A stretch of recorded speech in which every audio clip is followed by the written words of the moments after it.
Hello, everyone. I am really just here for the ride today, so I won't lie. I have not founded my own company. I'm not that impressive. Unless buying a web domain back in 2018 for my non-existent bikini brand counts. But I'm always in awe of people who simply, have no fear, will just go for it and are completely unafraid to challenge, the mainstream. And I'm very much looking forward to this chat with Sam because we go way back, don't we, Sam? We actually went to school together, which I won't tell you how long ago that was. But I have a very clear memory of Sam walking out of a finals exam much earlier than anyone else in the room. And I might add, it was higher level maths as well. I wasn't doing high level maths for anyone wondering. But basically, although I maybe didn't know that he was destined to be a founder, I think from that story, it's quite obvious that he always had the brains to do something pretty extraordinary. And he was always somebody who wasn't afraid to challenge that norm back then. And that is exactly what he is doing now with Stocked. Stocked is the food company that is quite literally reinventing frozen meals. They are for the busy people who don't want to sacrifice taste, who don't want to sacrifice nutrition, all thanks to these really cool, innovative frozen blocks that you can just stock up in your freezer, hence the name Stocked. There is a question coming, Sam. But the first thing that I want to know is, was it as early as sixth form college that you knew you wanted to be an entrepreneur? Starting by saying that math exam, I actually didn't get a very good grade. So I think I was just very restless as a kid. As long as I can remember, really, I've always looked up to people doing their own thing, inventors, entrepreneurs, like Dragon's Den was my favorite show growing up. So could always, see that. My dad used to own restaurants, and being able to go to a restaurant that he ran and watching people eat food that he worked to put on the menu, I always thought it was really cool. Something coming out of someone's head people enjoying and paying money for, I always thought was awesome. That's it really. You plugged the Dragon's Den quite early on in the conversation. We'll talk about that later. But so you're a massive foodie, aren't we all? But can you take us back to sort of the very beginning of Stocked? So firstly, obviously that light bulb moment where you thought you had this incredible idea, but what really was sort of the challenge, the problem that you were trying to solve initially? So we went to school together. I actually went to school with my co-founder as well, who's here today. There he is. Hi, Charlie. So we went to school together. I left school, went to university, did the traditional thing, which was when you didn't know what to do, which was consulting. It was there that I was batch cooking on weekends to save myself time. So on Sunday afternoons, I was cooking stuff like beef chili and curries and freezing them into Ziploc bags and Tupperware. I found that Tupperware took up loads of space in the freezer. I'm sure everyone can relate to that. Ziploc bags, I was throwing so much plastic in the bin, and I thought there's got to be another way of freezing your food. And I was actually speaking to my mum one day when she said she used to freeze my food into ice cube trays when I was a baby. So I thought that was interesting. Why is that not a thing for adults? Went home and cut up a bunch of silicone ice cube trays and started freezing my chilies into these little blocks, and realized that beyond saving space in the freezer and cutting down on plastic waste, they were also, they were flexible to portion. And because they were flexible to portion, I could choose how I wanted to serve them. So I could have 2 blocks of chili in a wrap for lunch, or 4 blocks with rice for dinner, or even 8 blocks and make loaded nachos for some friends coming over. So that flexibility and versatility was really, I thought, something that was missing from a lot of convenience food, and thought other people might pay to have them in their freezer as well. I'm not much of a chef beyond Sunday batch cooking, so I knew I had to team up with the best chef I know, who is Charlie, who had been doing his own foodie adventures at the time, including running a street food company. This is normally the bit that he dives in and does his introduction, so doing his is always tricky. tricky. But he had been doing, he'd run his own street food business. He'd opened up a cafe in Tunbridge Wells with his mum, and had even gone on tour with Katy Perry and the Spice Girls as a chef, which is much more interesting than Deloitte Consulting. But yeah, so that's we really got to it and set up our first production kitchen in my mum's kitchen, and the rest is history.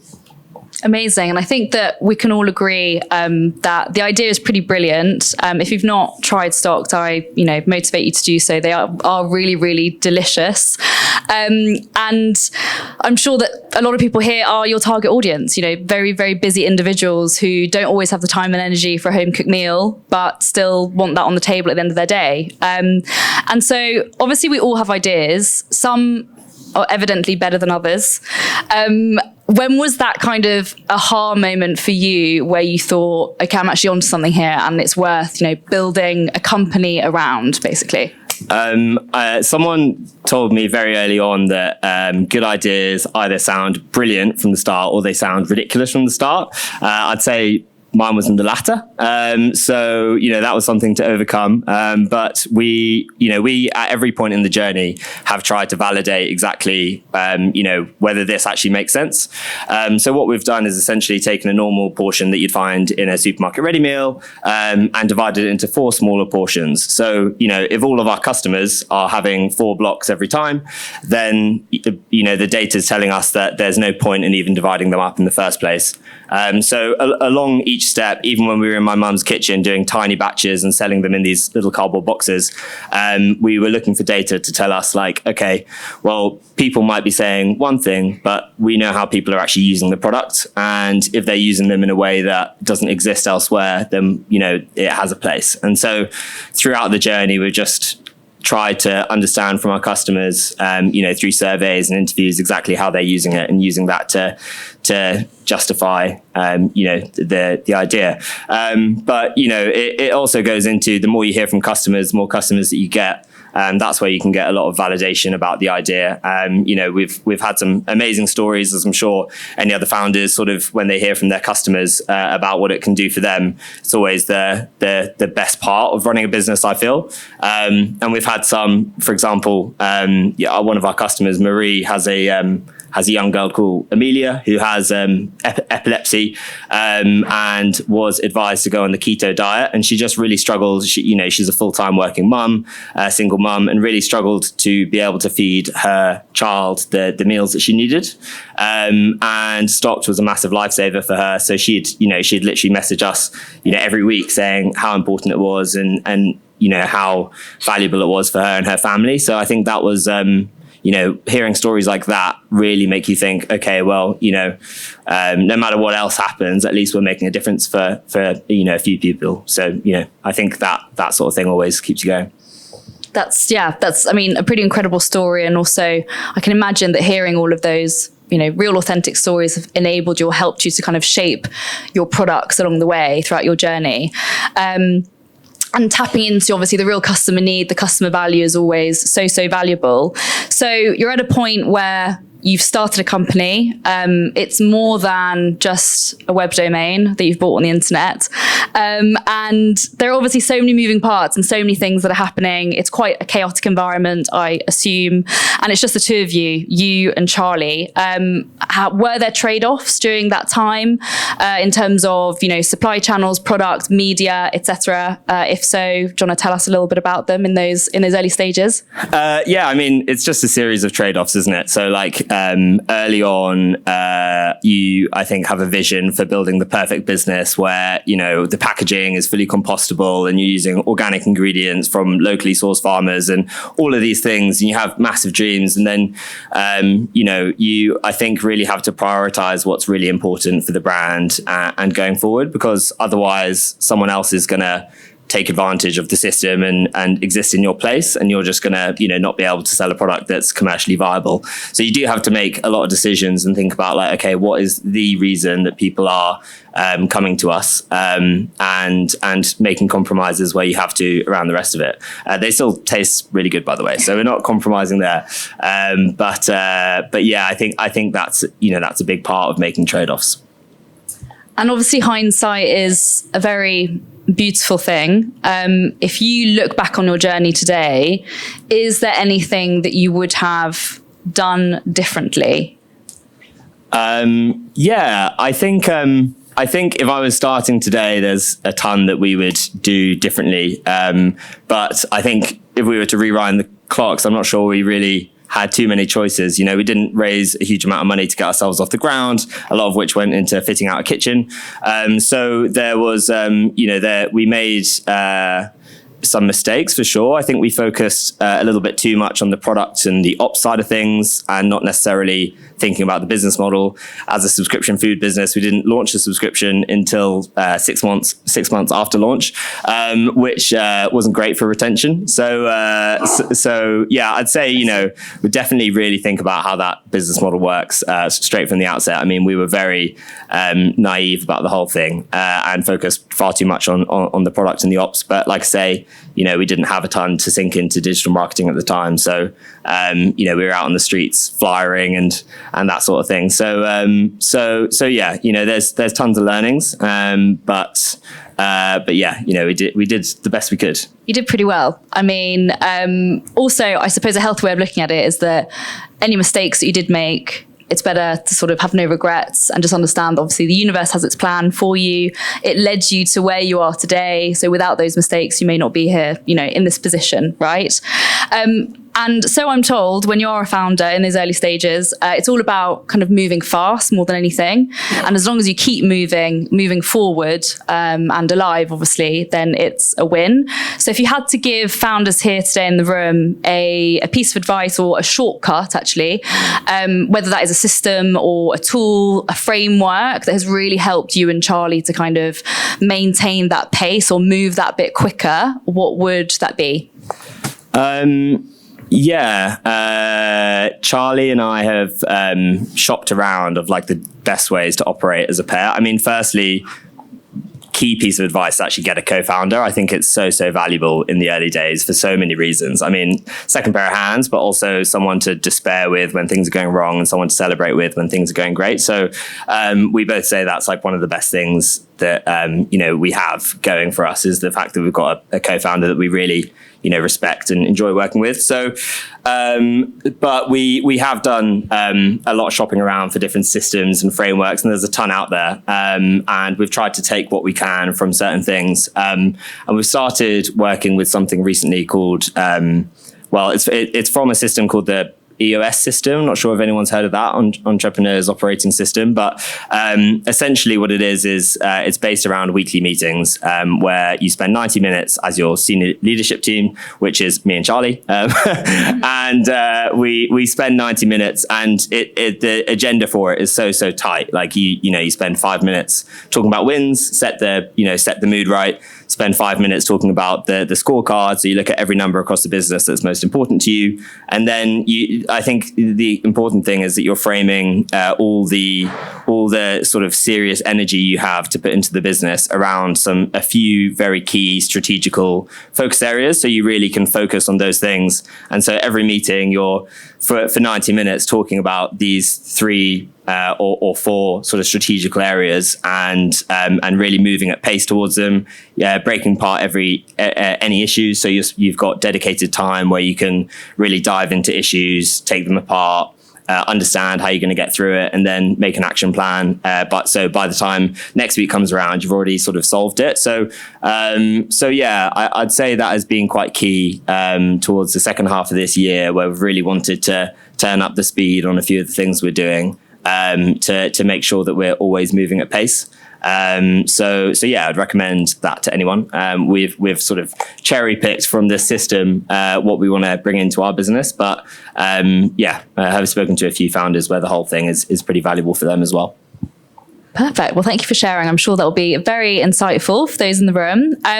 There must have been moments when potentially, I mean, more than one moment, I'm sure, when things felt quite chaotic, quite overwhelming. Obviously, you mentioned having a co-founder really helps in those moments. Was there a moment in particular or multiple where you doubted yourself? So what kind of triggered that doubt firstly? And apart from having Charlie, the co-founder, anything else that helped you sort of push through those difficult times? Yeah, I'd say being a founder is sort of a constant fluctuation. I hope people can relate to this. Constant fluctuation between thinking that everything's amazing, almost to like a deluded level, and then thinking that everything's going to fail like 5 minutes later. So I think that's like something that you've just got to balance, and still trying to figure it out as how to do it. But doubt can come from anywhere, right? It can come from a bit of criticism, like, one-star review can make you doubt everything, even though you've got hundreds of 5-star reviews. So it can come from anywhere, but I think, as many people that might detract from what you're doing, it's finding the advocates that sort of have your back and will be your cheerleader, encourage you. Obviously, having Charlie there is great. But also, having a life outside of the business, and ultimately, if you've had a bad day at work, and being able to go home and separate that, and being happy with your life outside it, I think is probably the key thing to be able to manage that. So yeah, I'd say that's it. Friends and family can be important as well. Or you, Kitty. Or me. Yeah. Thank you. I try, but very supportive. Yeah, network outside of Stocked. Obviously, I can imagine would be really, really helpful. Also helpful to keep you grounded post, Dragon's Den, and so that the fame doesn't go to your head, possibly. Has everyone seen the episode of Sam on Dragon's Den? We got absolutely rinsed, by the way. So fame, I think we had one person in our co-working space say, "Hey, were you guys on Dragon's Den last night?" It still comes up my Instagram feed. It's cool. Relentless. I know, Sam, you're on Dragon's Den. I get it. From our Instagram page, I bet. Okay. But is there a question? Yeah, there is a question. Let's talk about Dragon's Den. If you haven't watched it, go and watch it tonight. But what role did sort of that experience have with, the business? Obviously, there was a lot of organic social buzz afterwards in the aftermath. So what role did it really play for you? Dragon's Den is amazing. Like, as I said, that was one of the formative experiences for me to want to become an entrepreneur in the first place. So being on there is awesome from like a personal standpoint. But I recommend any founder to go on it if you have the opportunity. I think it's like a no-brainer. It's like the best piece of free publicity you're ever going to get. You might also, get some great clippable moments out of it or whatever. I think for us, the week itself of the airing was probably overstated with how impactful it was going to be in sales. I think someone said that you'd get 200k of sales from the airing alone. For us, it definitely wasn't that. How much did you get? Much less than that. That was slightly overstated, but the tail was much longer than we anticipated. Obviously, you've got iPlayer now, so that demand did last a lot longer than we thought. But I think more importantly, it's the opportunities that it creates. Like, it really resonates with a lot of people, that show. So, we had Ocado reach out to us the next day saying, "Hey, I saw you on Dragon's Den, would love to chat." That's really enabled us to think about retail as a channel, having been direct to consumer up to that point. And I think that social proof is actually just worth its weight in gold. So, customers even now say, "I saw you on Dragon's Den," and I actually don't think they did see us on Dragon's Den. They saw an ad where we're showing a clip of Dragon's Den, and so they have that positive halo effect association with the brand because it was on a show they recognize. So yeah, take it from someone who got ripped apart on that show, it's still really valuable. So yeah, would highly recommend it. Yeah, I have to admit, I only watched it a few days ago in full. So, but yes, as I said, it always comes up on my Instagram. It's all about that social proof, that brand association, obviously, that can be so powerful. And today, as you obviously continue accelerating that growth, how do you balance kind of organic media versus paid channels that you're investing in? And how are you measuring all of that investment currently? I think performance marketing gets a little bit of a a hard rap sometimes, because I think as a small brand, we've been very focused around investing the majority of our spend, in that. It feels like a lot of brands do organic really well. Surreal and Salt are now are very high profile examples of like consumer brands who have used their organic channels really, really well to grow their brand. But it is definitely harder to scale. And I think if you can crack the performance side of things, you'll learn actually a lot about your customer as well. So we learned so much about our customer and the messaging that worked to resonate with them. I think, there's a lot of different things you could say about a product because it's a little bit different. Our product, sorry. So having the paid channels and seeing what was actually literally working to sell it was actually really valuable. And then obviously once you do get into a good rhythm with it, then it's much easier to scale. So yeah, for us up to this point, the majority has been on that, but I there is massive value in building organic as well, and we do invest there too.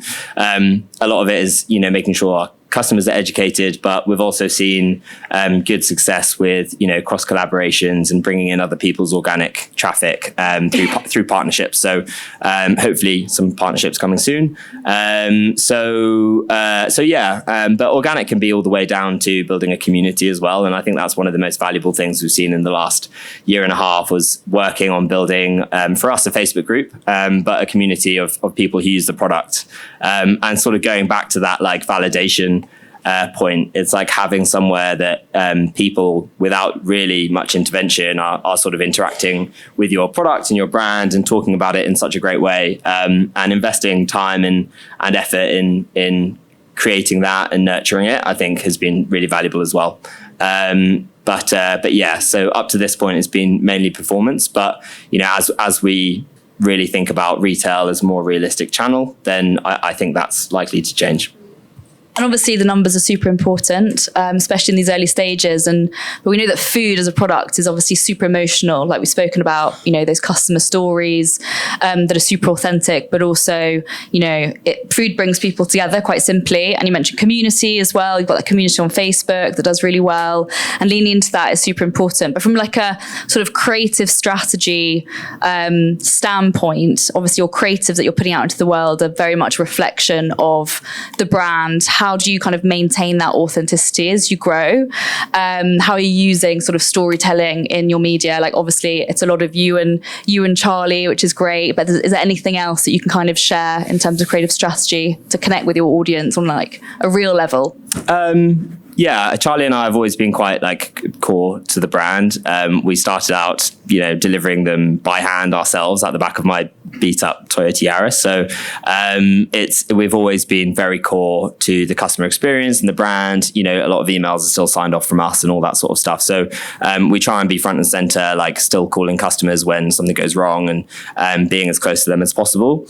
I think as far as it informs our creative strategy, I think we really try and understand our customers, and one of the beauty of D2C is that you have so many touch points with customers. You can send out a survey and get 500 responses pretty quickly, and learn quite a lot. And I think that learning about your customer is the key part to keeping the storytelling compelling and effective. So we're trying to encourage. Obviously, it's so hard to fit in between everything else, but everyone in the team to pick up the phone once a week and actually call someone who's just had their first order, understand what that first order delivery experience is like, call someone who's just had their third order, understand what it looks like when they've had a few orders, like why are they still ordering and all that sort of stuff, and for me and Charlie to call some cancelled subscribers and do a bit of win back as well.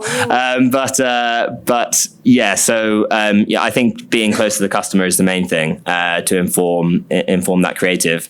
But having said that, you can just upload a picture of the packaging, and sometimes that will outperform the most strategic creative that you've ever worked on. So I think you've got to throw quite a lot at the wall with performance as well, but it definitely helps to be grounded in some sort of insight. you've got to test a few things, right? Because one creative might resonate with one audience, one other might resonate with another. I only have one question left, actually, so we're really good on time. We're going to have some time for Q&A, so have a sip of water, get ready. But the last question is, what is one thing you wish more founders would stop doing, and one thing you wish they would do more of? I guess so. I've been speaking to some people who are like just starting out. So I don't know what the makeup in this room is, but I think from that sort of sample size, I think focus is really key, because like, you know, especially when it's one or two of you right at the start, and oftentimes you're working alongside your day job as well, it can be very easy to think about like, you know, a new product or, you know, a new channel or, you know, redoing all the copy on your website or something like that, rather than thinking about, okay, what are the really critical things that I need to do to get this to the next level, because I only have so much time. So I'd say focus is something that we're still working on, and you know, that's what those meetings are really valuable at, is like, okay, like what is really key, and are we moving that forward? If we're moving that forward at a decent pace, then maybe we can think about other stuff, and if we're not, then we need to, you know, really prioritize that. So yeah, focus is that a stop or start? I think that's continue a stop. For some, I'm sure. No, because I had another one for that. I didn't actually ask continue. I just asked stopped or start. So I wish people would share more. So I mean, everything that we've learned is from other founders. So continue sharing, I guess. I think some people can be quite guarded about stuff. Generally, the food community is amazing. I'm in like 4 or 5 WhatsApp groups, and you know, if you have a question about a buyer or literally even if people are competitors, they can be really helpful. But yeah, continue sharing is definitely the main thing. I mean, we just heard from Rob from Chunky, you know, if it's a good idea, there's always going to be somebody who's going to copy your idea. So you may as well share it with the world and get valuable feedback. Exactly. Thank you so much. I'm feeling inspired. Maybe the bikini brand does have legs after all, but hopefully you guys as well are feeling really inspired. Any questions in the room for Sam?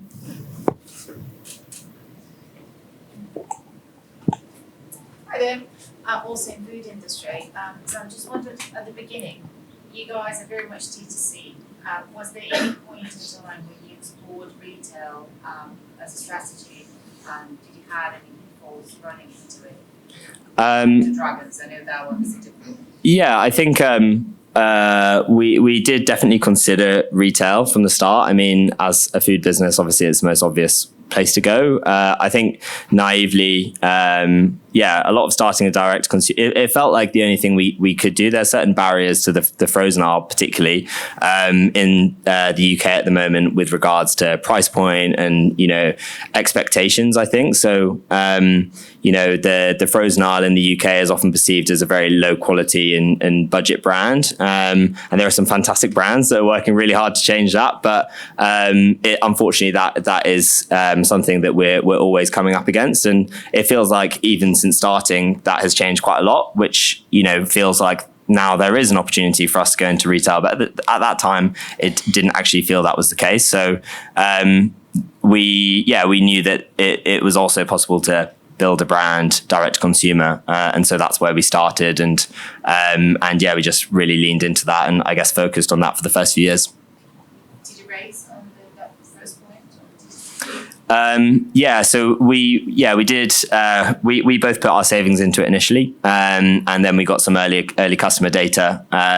Like I say, you set up a basic Shopify store, started delivering them to friends, and then friends of friends started ordering. Then we started getting repeat orders from people we didn't know, and at that point we were like, okay, there's something in this, but I don't think that person wants to receive their food from 2 blokes out the back of a Toyota Yaris. So we decided to raise at that point, and enough to set up our kitchen, invest in the brand a little bit, and launch direct to consumer nationwide, as you can order today. So you know the ads you do Meta ads and stuff? Pretty much all Meta ads. Want to be on that? I mean, we look at we actually look at AMER, which is acquisition, marketing Yeah, so 1.5 is what we aim for. Yeah. But I suppose how long once you got a customer, you've got them for a period of time, don't you? Yeah, exactly. So as a subscription platform, you're banking on customers retaining. So for us, we don't make a profit on our first order, but we do on our second. So, really it's about investing in, making sure the acquisition number makes sense, but then investing in making the experience good enough that person's going to make a reorder. So, good one. Hi, brilliant by the way. Fantastic, again, very inspiring. We talk about customer service and things like that, and then before that we talk about AI.